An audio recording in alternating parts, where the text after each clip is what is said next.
मरियम नवाज़ के बयानात से हुकूमत से ज़्यादा पीडीएम को नुकसान हुआ है, क्योंकि मरियम नवाज़ बग़ैर सोचे समझे बयान दाग देती हैं, जिसका बाद में रिएक्शन आता है। और यही वजह है कि पीडीएम तकरीबन ख़त्म हो चुकी है और अपोजिशन की दोनों बड़ी जमातें आपस में लड़ रही हैं। इस बात को देखते हुए आसिफ जरदारी और पीपल्स पार्टी ने यह फैसला किया है कि अब मरियम नवाज़ के साथ पीडीएम में नहीं चला जा सकता। और यही वजह है कि मरियम नवाज़ को पीडीएम से माइनस करने का फार्मूला तैयार कर लिया गया है और बहुत जल्द उस पर अमल भी शुरू हो जाएगा।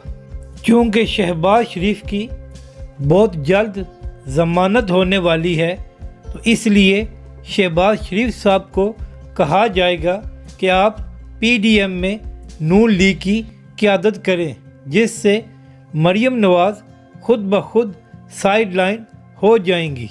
जबकि पंजाब की सियासत के लिए बिलावल भुट्टो हमज़ा शहबाज से एंगेज होंगे, जिससे मरियम नवाज़ बिल्कुल ही माइनस हो जाएंगी।